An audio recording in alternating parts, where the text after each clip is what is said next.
Hi everyone, it's Rach here. Good evening, thanks very much for joining us. And if you're watching on the video replay, then thank you very much for watching. Chris should hopefully be joining us in the not too distant future, just having some technical issues. However, I do have the lovely Dave Cottrell here from Mindset by Dave. This is Dave's third appearance. Yep. And Chris is just on his way in as well. Oh, yes, so he is. And Chris has just arrived. So hopefully he can hear us. I don't know. Chris, are you there? Yeah, there's his face.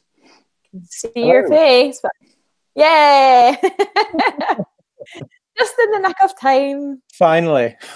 We were just talking about how much of a knobhead you are. Yeah, just that. Chris is really shit. We've literally just started the broadcast, so no C words. All the other ones are fine. Fine. Oh, okay. Good for clarifying. Look at you guys all drinking your water. I know. Being good. So healthy. So healthy. I have my water here as well. In a big glass.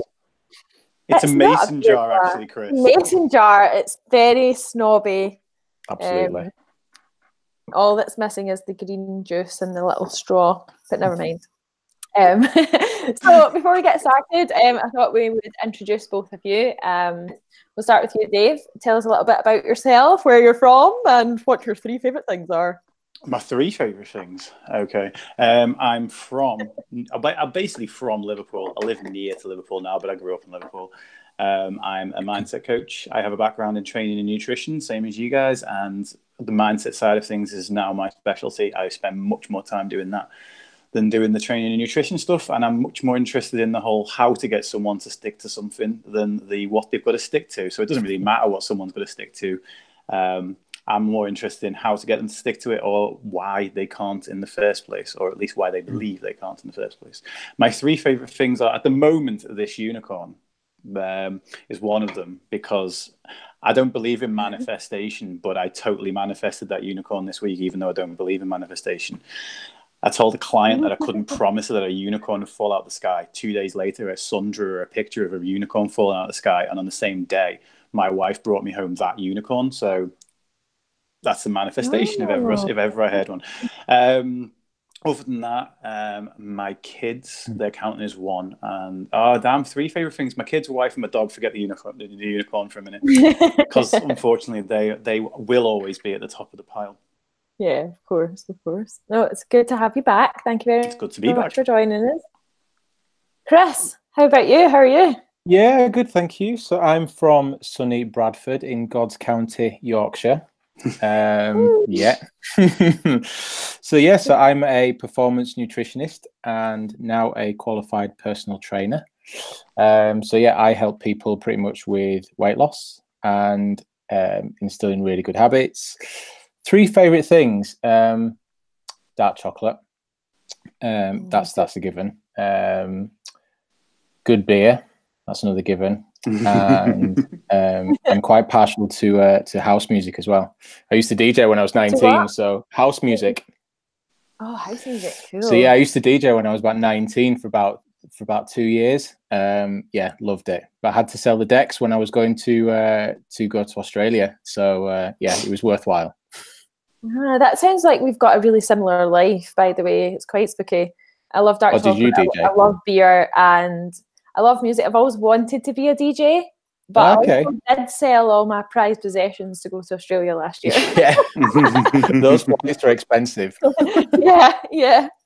No, it's great to have you both here. And tonight we're going to be talking about how to stick to new habits, or why we feel we can't stick to habits. And I know both of you work in a I know, Dave, you've moved on to the sort of the more mindset side of things, but you have experience with working with people who want to change the way they live their lives in some way, shape or form, whether that is to lose weight, to maybe learn a new skill, or completely transform their life in some way or another.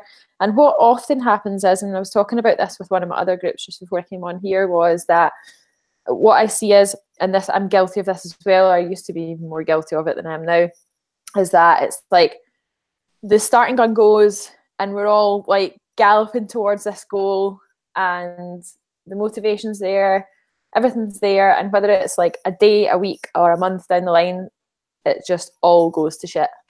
And I see this all the time. And it doesn't matter how many times it comes out of my mouth, you need to think about the long-term impact of the daily things that you do.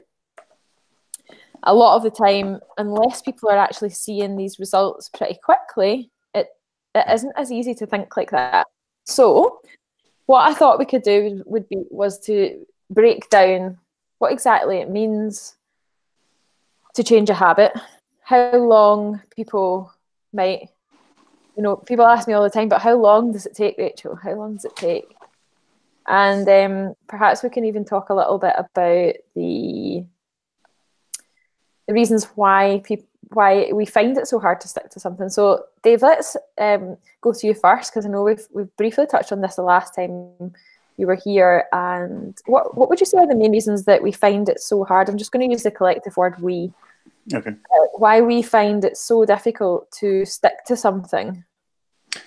Okay, well, since we last spoke, my thoughts on this have changed massively. And I mean, as you know, I spent the vast majority of last year working on behavior change. A lot of it was around eating disorders, and your listeners and your academy members have both probably heard me talking about the whole slingshots and boomerangs method before now, which is the idea of behaviors that give you a positive in the short term only to give you a negative of the same thing in the long term.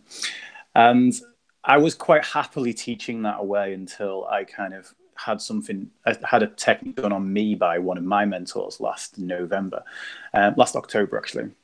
And it was actually looking at the beliefs behind why these behaviors happen. So we've got our actions, which is like just the top level things, which are governed by our behaviors, which are governed by our, behaviors. I was right. Actions are governed by behaviors, and then our behaviors are then governed by our beliefs and our identity of ourselves. And so someone who actually has a strong identity around what they're doing can stick to something a lot better. So someone who's, identifies as a CrossFitter, for example, will stick to I'm going to do 3 to 4, 5 WODs a week. I'm going to wear the Metcons. I'm going to I'm going to start talking in that way, and I'm going to act like that person. I'm probably even going to try going paleo or zone diet, because that's what a CrossFitter is expected to do. And that label comes into it. And labels are made up of many, many different beliefs about a person. And, it's same, like, I know are you mostly vegan or fully vegan now? Fully vegan. Fully vegan, right? Well, there's a lot more drive to stick to that. And I know obviously you have many reasons for sticking to that, both for your ethical reasons and for your own health. But ultimately, once you label and identify as a vegan, it becomes very much I am this thing, and therefore I do these things. So your identity plays a huge role in it. But the one I've found the most is that we have a core belief. So someone could be, I'm lazy, I'm a procrastinator, I'm fat, whatever these things are on the top. These aren't a core belief. This is just kind of like a surface level belief. And they will impact. So if someone identifies as fat, for example, they will act like a fat person. And it's like, what does a fat person do? A fat person eats all the food and skips all their training. If you can even just get that person to begin to identify as someone who's on a fitness journey, that person now is someone who tries a bit harder, eats better food most of the time, probably not all the time because it's a journey, and exercises more of the time. And as soon as they change that shift in identity, it works. But if we go even deeper than that and find out where this all stems from, and this will be one of a core belief, the most popular one that I come across being I'm not good enough or I'm not enough. If we can go into that belief and change that belief about a person, change that person's story about themselves, it's what I call the reference file. In their mind, they go, okay, can I stick to this diet? And then if their core belief is, no, I'm not good enough, that will happen in the back of their mind without them even thinking about it. No one's thinking this consciously. They're not sitting there going, can I stick to this diet? No, I'm not good enough. But it gets ticked off in the back of their brain so quick, unconsciously, that it basically feeds through to everything else, and then the decision gets made. And one of the thing I've found since November is now I get to people in 25 minutes where it used to take me 5-10 sessions to get to, by finding that belief, ripping it out quite literally. I think I talk about it like ripping out a weed, and you rip out the root of the weed, you get all the weeds that are above it. And then the idea is to replace that weed with planting a flower, a better belief, something more positive and more empowering. Now we can change the behavior on the top, or we can change the belief underneath. Changing the belief underneath changes a lot of things. Changing the behavior on top just changes the behavior. Yeah, no, that totally makes sense. Sorry, you're cutting in and out there quite a bit, so I was kind of only catching like certain words. I don't know whether it's my Wi-Fi or not. So just to sort of summarise there, that if we only really try to address the behaviour, it's not really sort of address what's causing the behaviour. Would that be right? Yeah, definitely. Yeah. The lower down the list we can go, the more it impacts higher up. Chris, you work with similar realm to myself. Yep. What do you see in your client base as being the biggest sticking points? What do people have the most trouble with when it comes to sticking to habits? What have you noticed? I think what a lot of people tend to do is, obviously when they start off on a fat loss journey, motivation is really, really high, and they kind of want to please a coach as well. And they'll do everything they possibly can to please a coach. And what I've found is that a lot of people try and bite off more than they can chew straight away. Then they'll say they might go for, I might want someone to reduce their caffeine intake, and they're currently drinking 6 cups of, coffee a day. And then, I'll say, okay, utopia for us is, 1 coffee a day. But then, and then they'll just go straight from 6 down to 1. And then there'll be a car crash. It'll be absolutely horrendous. And then can you hear me okay? Can you hear us okay? I can't. The connection is so bad that I didn't hear any of that. I'm kind of hoping that the broadcast is broadcasting it and it's just my end that I can't hear you, but sorry. Can you hear me okay now? Yeah, I can. It's just kind of intermittent. Like I'm missing big chunks of the conversation, but I don't know whether that's my computer or... I don't know. I'll start again then. So basically what I found is that like most people try and bite off more than they can chew. Yeah. First and foremost is like I've got people who might come to me drinking 6 cups of coffee a day, and I'll say utopia is for us to go to 1 coffee a day, and they'll go straight to 1. And after a week they'll be going, this is horrendous. I can't do this. And then they fall off the wagon again. So, and I think rather than doing, a lot of people kind of have an all or nothing mindset. Dave obviously goes into this a lot deeper than I do, but I find that people just basically go, right, full hog, that's it, I'm going to throw everything at it. And more often than not, when you do that, you kind of, perfection leads to regression more often. Mm-hmm. And I think as well that people if we don't like I spoke to you earlier on this week, about how to actually actively track things. Mm-hmm. I'm very, very data driven. So I can quite, if we basically track things on a daily basis, then we can look for patterns. If there's a particular habit that people are struggling with, and we have a tool that kind of, allows us to see that, then we can work on those problems as well. And I think it's, until we kind of understand, the drivers and, the root causes that's, that's kind of stopping us from, getting these good habits ingrained, then we're kind of at a loss. Mm-hmm. Okay, cool. I got it that time.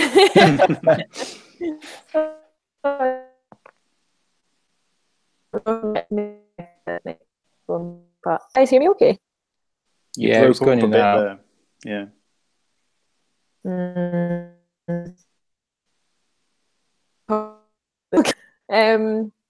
So let's talk about practical tips for people that are watching. Members are fine with that, trying to change too many things all at the same time. Dave, what sort of,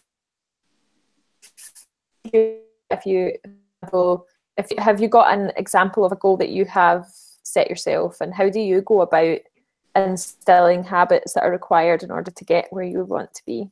Yeah.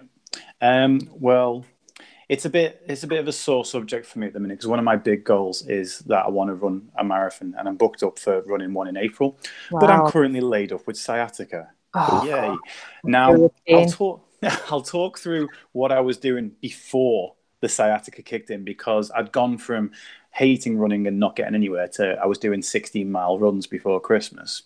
and actually loving it. And now I really bloody miss it. And in fact, actually, when I go back to it, there's when this is all healed up and I go back to it, there'll be a very important sort of mindset trick there. And I work on 3 principles: awareness, alternatives, and accountability. The awareness is, what are you doing now? And that is, what are you doing now, not only to help you get towards your goal, but what are you doing now that's helping push you away from your goal? So our goals aren't just a culmination of our habits and the good habits. It's the balance between the good stuff we do and the bad stuff. So, if I'm like, I trained for a Toughest Mudder last year and I upped my running like crazy, which helped me get towards like losing weight, getting fitter, getting leaner, getting lighter. But then I upped my calories in sympathy to that, and I got a lot fitter. I got better at running, didn't lose an ounce of weight. And this time around, I was like, right, I don't want to be, because I'm quite a big guy. I'm 6'2", and I'm I was 115 kilos when I did Toughest Mudder last year, sorry. And I didn't want to be that again with the marathon. So I'm like, okay, I need to essentially run more with the lower calories.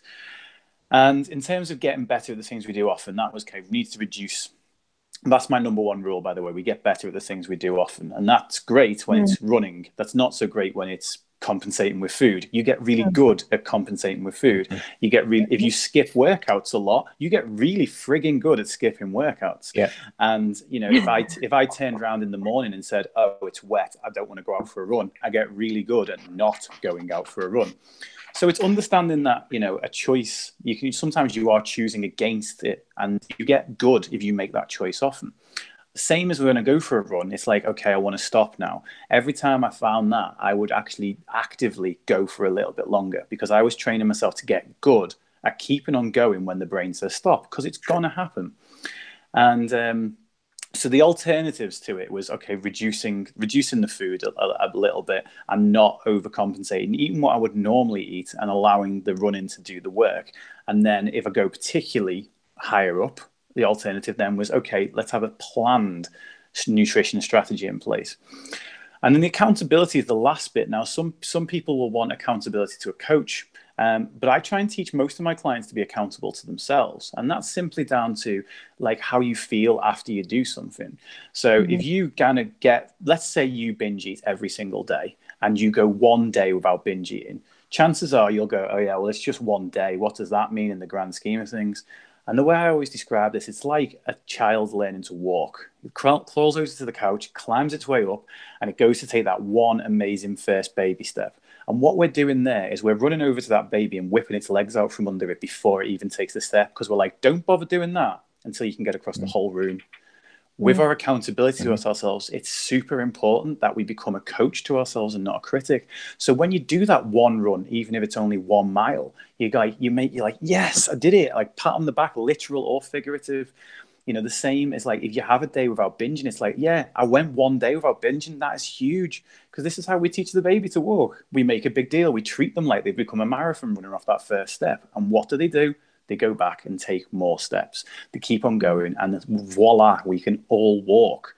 Now, I said before that when I come back from this injury, now this is going to be super critical, because especially if you're the type of person who's been to a particular level of success with a diet before, and then you're back on the wagon, which is a phrase I hate, but I know it's something that we all use basically. Or if you're just getting back into the gym off an injury, those first sessions, that first week, it's not going to be. It's okay when you're doing your first time out and the only person you've got to compare yourself to is who you were before, and who you were before has never achieved anything. But if you've had a level of success in the past, you're going to want to be the best version of you the day you go back. And that's not going to happen. So when I go for my first run after this, it's not going to be 16 miles like I did just before Christmas. It's going to be 1. It's going to be slow. It's going to be painful. And my calves are probably going to be tight as crap afterwards. But you know what? I've already said I'm doing that run when my wife's home, and I'm going to tell her that for when I get back, which will only be like 10 minutes after I leave, because it's only going to be a mile or something. I'm going to say to her, I want you to get my phone, and I'm going to do the biggest celebration in the world, and I want you to film it, and I'm going to put it in the favorites in my phone. And anytime I feel bad about myself and my achievements, and I want that bit of motivation, I'm going to watch that video, because I'm going to see the fact that I'm going to attach this amazing feeling of, yes, I bloody, I know we can say everything but the C word, but I'll restrain myself a little bit. wow, you know, like really give it loads and celebrate the crap out of it. You know, fuck modesty in this moment. Yeah, like Right. that's something I really used to struggle with a lot. With was no matter how well I did from the outside looking in, it was never good enough. It was always that wasn't fast enough, that wasn't good enough, that wasn't heavy enough. Like you finished last again. Like I finished last quite a lot at CrossFit, and like I still like 3-4 years later, like because my training's so inconsistent. But often finish last at CrossFit and I'm like, not good enough, not fast enough, need to train more, do this, beat myself up. And I know a lot of members of the Academy are the same because I do see it. And celebrating the small wins along the way is one of the things that really, really changed the way that I think about, like when I set a goal, rather than thinking about all the things I haven't done yet or haven't achieved yet, it's think about all the things that I have. And I think that's a good way to look at it. What about you, Chris? What sort of strategies do you put into place for your clients when you set them sort of targets for habits, new habits? So, do you give them like a whole load of habits all at the same time, or do you work in one at a time? So basically, so what I do is, you know, when someone comes on board, I look at their, you know, their new questionnaire and everything like that, and then basically I say, right, okay, these are the points that we need to work upon. And then there's obviously I put their daily habits into a habit tracker. And then we look at things on a daily basis. You know, this is your daily target, but equally this is what it looks like from an average perspective, a weekly average. And, you know, people, because as soon as we start to look at things in averages, you know, rather than on a specific day, things can become a bit more clearer. And, you know, people can understand, okay, why they're not doing things on certain days. Is there any patterns that we need to work on, particularly at weekends? Like, so one of the things I say is that, you know, I ask people to like water. So, and, you know, a lot of people kind of struggle with water on a weekend. So we say, okay, so what can you do? What can you do to get your water intake higher on a weekend? But equally, like in terms of goals, what we do is I like to have the big hairy ass goal. So I'll say, right, what do you want to achieve? And then they'll say it might be a stone in 3 months. Cool. So that's your big hairy ass goal. But then we put a reward mechanism in as well. Okay, so once you hit that, what are you going to do? You know, it doesn't need to necessarily be material possession. It can be, I know they might want to go and get, a beauty treatment done or something like that. But then what we'll do is we'll do month 1, month 2, month 3 goals and break those down individually. And again, we'll put the reward mechanisms in place as well. And then just say, right, okay, these are what you need to do on a monthly basis to get to your goal. But what do we need to do on a daily basis? Well, actually, on a daily basis, we need to do these daily habits here. And then kind of work things. And then it all has a kind of bit of a snowballing effect. But then they can see that, okay, because I'm not hitting these daily targets, I'm actually not able to hit my monthly target.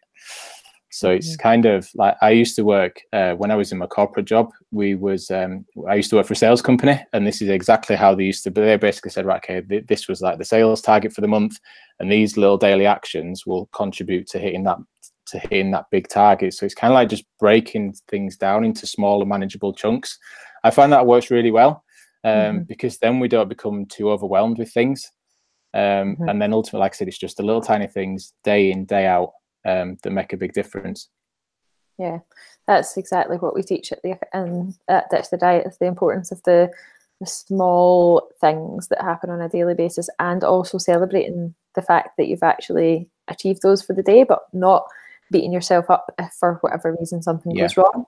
And I think that kind of stems a lot from diet mentality and restrictive food eating, restrictive eating behaviors, binge eating, that kind of thing, is that if you haven't achieved one thing on your list of habits for the day, then that day is a write-off.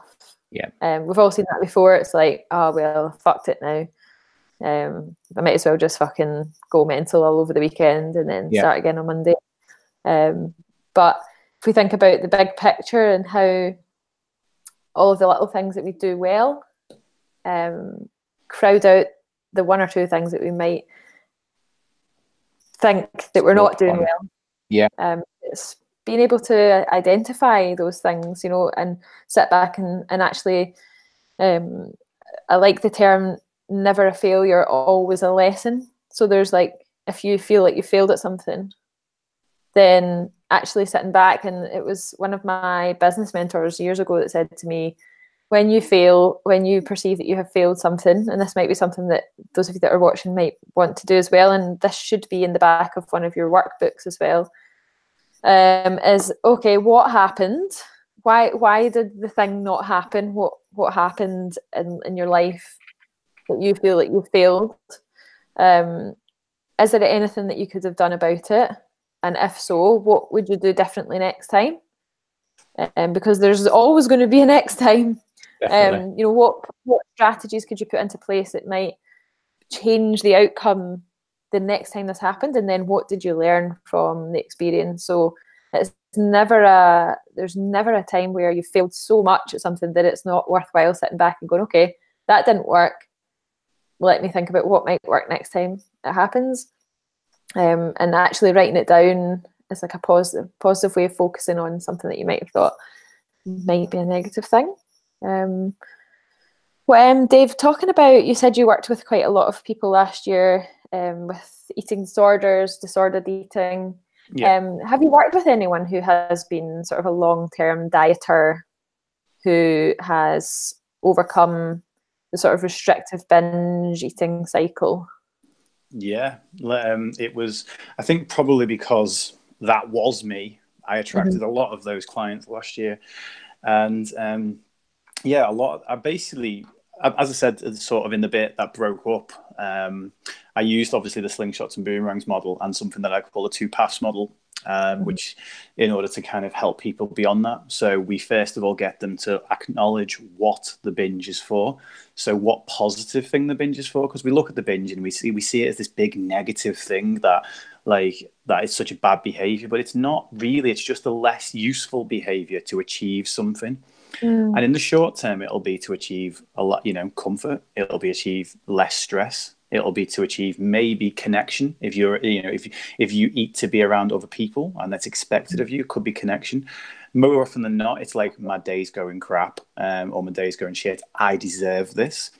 Now, this is why I now work with the beliefs underneath, because the I'm not good enough belief that does tend to lead into that, because I deserve this. The person knows that what they're doing is this boomerang behavior. They're doing the thing that's going to give them some nice pleasure in the short term, only to in the long term, all the stress is still there.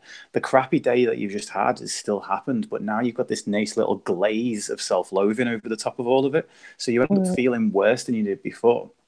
And this is what I said before about my coaching method, is being awareness, alternatives, and accountability. We give the awareness, we show the person we help the person to discover, should I say, what the behavior is actually achieving for them. And then we go, right, alternatives. How else can you achieve that same thing? How else could you achieve stress relief? How else could you achieve connection? Could you meet a friend for a coffee instead of for a meal? It's like, how else could you achieve, like, sometimes people even want numbness. It's like, well, what's the numbness? It's escaping from pain. It's like, how else could we escape, do that? How else could we relieve boredom? Mine was originally stress when I was younger, because actually it was, no, it wasn't. It was control. I was being bullied as a teenager and my life was out of control. So it's like, at least I can control what food goes in my mouth. Well, until I had one biscuit, I can. And then those bastard biscuits are in control of me. And it's like, well, there we go. Boomerang can control in the short term, even more out of control than ever before in the long term. What else could I do to achieve control? Now, I achieve control in my life these days because I'm a coach. I can help guide other people to a better place. I can use that control in a positive way instead of, to control the food that goes in my mouth. And in fact, actually, if I want to be honest about it, what is true control? True control is being able to have 2 biscuits and walk away from it. So if control's what I need, I actually get to do that little happy dance, have the pat on the back and feel like a badass when I walk away after having only 2 biscuits. Because funnily enough, that's that's above the gold standard award for my clients who binge. It's like, if we can stop the binge from happening, you get a gold standard. But if you want above the gold standard, you stop it mid-binge. And this is because stopping a binge mid-binge is called a snack, or or a meal, or an indulgence. It's like a bag of crisps and half a bar of chocolate is not a quarter of a binge. It's a bag of crisps and half a bar of chocolate to anyone who's never had an eating disorder. And one thing that you said earlier, that you said a couple of times at the beginning, you said, whether it's a day, a week, a month, the person goes off the rails. And then you said, and then the person says, I'll start again Monday. We all have access to something that I call the reset button. And the reset button happens automatically for most binge eaters. So most binge eaters, it'll be one of two times. It'll be tomorrow morning. So they'll start binging at 6 p.m. They'll finish when they go to sleep. Or they'll start, if they started binging at 6 a.m., which doesn't happen all that often, but if it did, they'd keep on binging until they fell asleep. And the reset button is the next morning and we start again. Or someone will binge until the stockpile that they've bought is gone. So they'll go out and buy a big stockpile of food, and the reset button is once that is all gone. And then they're okay for a little while, and they maybe restrict, and this happens. What I teach the person to do, and I tell them to actually visualize this, to have this big glowing reset button or even a stop button to just give themselves a pause, because most people have got the big glowing fuck it button somewhere. It's like, I'm having a bad day. Fuck it. Yeah. Give me the wine, give me the beer, give me the, let's have beer and dark chocolate. I think that's something we've all got in common. Definitely made me want some. And I basically teach them, like, the earlier forward you can bring that, the better. If you think of someone, the more time you are on plan, the better. The longer you go between the shorter you go between resets, the better. So if someone does go off plan for one meal as opposed to one day, it's so much better. And if that person can then say, right, I'm going to have the reset button once I've started with the chocolate, it's so hard. It's simple. It's not easy. And it's so hard. And the big thing there is not to say, well, what's wrong with me? Why can't I do this? It's like, no, it's okay that it's hard. But walk away from it, keep going, give yourself that little moment of like feeling good about yourself and cheering and feeling in control and realizing how much of a badass you are. And you'll go on to take those steps again. So that's the what you're doing it for is the awareness. What else could you do is the alternatives, and then feeling good about it. That's the accountability. Mm-hmm. I love that. Absolutely love it. We're probably going to wrap up in about 5-10 minutes. So before we do, what I thought we could do is each give some practical advice for those who are watching either live or on the replay or listening on the podcast. If you're struggling with sticking to anything at the moment, if there's one thing or many things, Chris, what would be your best piece of advice for that person? I think it'd probably be quite an open-ended question. It is, isn't it? I think it'd probably be like to try and dig deep and understand why, and to kind of question that, and think, right, okay, why am I struggling? Is there anything? And it's just being really critical and being honest with yourself. Like a lot of people say, I'll struggle to. I'll use the caffeine example again. I really struggle to decrease my caffeine intake. Okay, why is that then? Well, because I'm having afternoon slumps, and it's like, actually, maybe I need to kind of address the things. There might be something lacking in my diet. My sleep might be poor, and until we're kind of really critical about everything, we're kind of stabbing in the dark. So I think that's like, and I say this to everyone, it's like, just be brutally honest with yourself, and that's the only way really to kind of make things right. Yeah. And I think that goes alongside of actually being aware, like when you have, and I'm just going from someone who has had many, many, many years of disordered eating and like extreme dieting when I was younger. When you are in that frame of mind, which went on for many, many years for me, it got so out of control that I couldn't actually listen to my own body. Like I couldn't hear what it was telling me anymore. Yeah. And I think actually retuning, and this is something that I would say probably is one of the tips that I could give you if you're listening and you're struggling with this, is to spend some time listening to what your body is actually giving you feedback on. If you spent a lot of time on diets and following restrictive rules, do this, get this, don't do this, then you're a bad person. It can be hard to actually hear what your body is crying out for. And a lot of the time, like for me, it was my body was crying out for rest. But if I rested, it was then you're lazy. And if I thought I was lazy, then I would do more. And then I would be even more tired.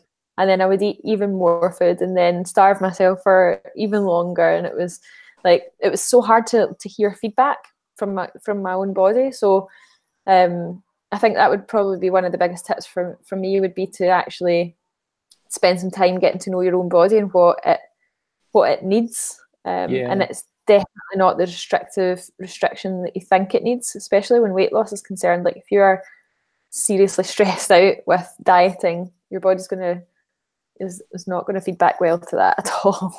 I find that a lot though. People who've been using MyFitnessPal for quite some time, you know, one thing I'll ask them is like, okay, do you know what hunger feels like? Because they kind of drilled into following a number. That's it. You know, I have to hit these calories. It's like, okay, fine, but how do you actually feel? You know, and some people might say, well, I don't actually feel hungry. It's like, okay, what I want you to do is just pull away from that and start drilling into and start tuning into your body signals, a bit more body aware.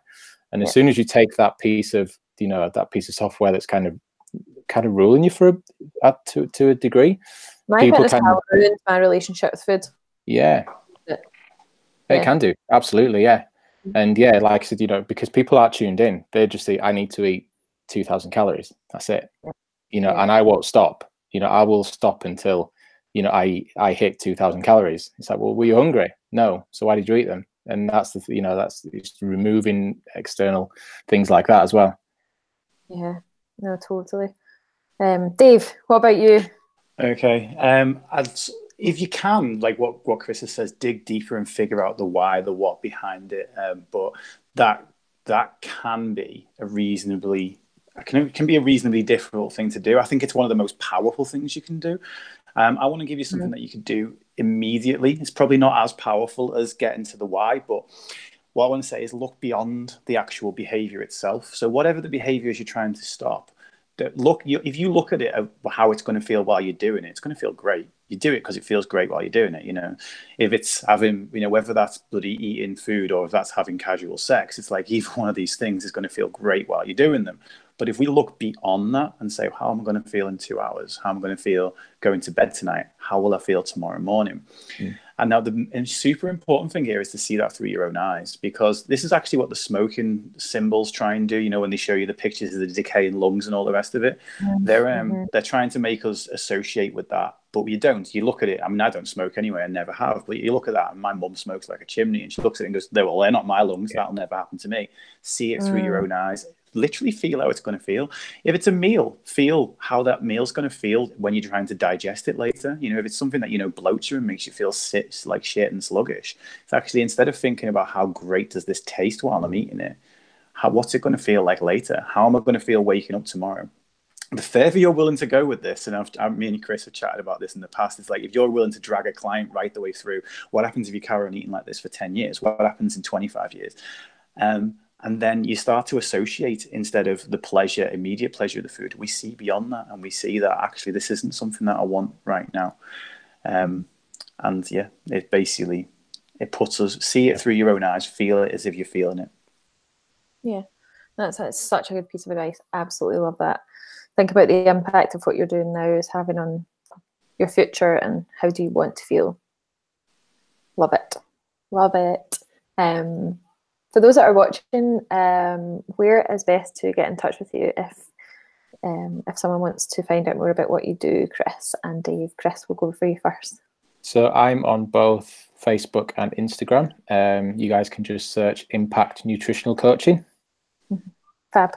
And can I just say as well, for members who are listening, Ditch the Diet Academy members, Chris has been really, really generous and has given me access to his habit tracker, which I will be uploading into the Academy alongside the video. If it's not underneath the video right now that you're watching, it will be there soon when I figure out exactly the technical implications of that. So thank you very much, Chris, for that. I really appreciate it. It's such a good I'm such a visual person, and it's really, really useful to me, and I'm sure a lot of people find it really useful as well. Dave, what about you? You've just got a new video just come up on social media, and it's really good. I've seen that. Yeah, it's fantastic. I get the feeling that I've just had a notification come through from Chris's business partner. I'm pretty certain that Nick has just posted about it. But yeah, it's I've got a video called "You Are Not Weak." It's a 1 minute long video, and it's basically the premises of it is you are not weak. The path, the journey is just difficult. So it's never asking ourselves what's wrong with me or why can't I do this when something's hard. It's okay for things to be hard. We expect everything to be easy, and when it's not, well, the problem's not that it's difficult, it's with us, right? Wrong. I'm Mindset by Dave absolutely everywhere. So Facebook, Instagram, Twitter, mindsetbydave.com, Master the Mind, Master Anything, which is a podcast. Am I allowed to mention Good Older Life a Day? Oh, of course, yeah. Yeah, I have to check these things. And if anyone is listening wants to work with me for the amazingly low price of £0, I currently have a project running in its second year called A Life a Day. Which is 3 rules for me, 1 request for you. 1 is I won't sell you anything or even try and sell you anything. And the second one is it's completely confidential. I didn't even say that Rachel had taken part in it last year until she did live on the podcast. And the third thing is I don't hold back. So, you know, if you actually heard about the belief change before, I do that on those calls. And then the person literally never needs to speak to me again. I try and I'm basically trying to put myself out of business. Then 1 request for you, it's not a rule, is this year I'm actually asking everybody that takes part in it to pay it forward and to do something nice for somebody else. And if you want to get involved in that, literally through any of the social medias, but eventually you're going to get turfed over to my Facebook. So you may as well contact me there first. I'll drop all the links. If you're listening on the podcast, I'll make sure that all the links to everything that we've just spoken about are available in the show notes. If you're watching on YouTube, just below the video, all the links will be there. And if you're watching as an Academy member in the site, then all the links will be directly below the video as well as the download from Chris. So I guess all that's left to say is to say thank you so much for joining me. It's been a pleasure. Thank you for your time and for everything. Thank you. Yeah, habit change is something that I absolutely love talking about. So I'm glad that I managed to keep it to like just under an hour.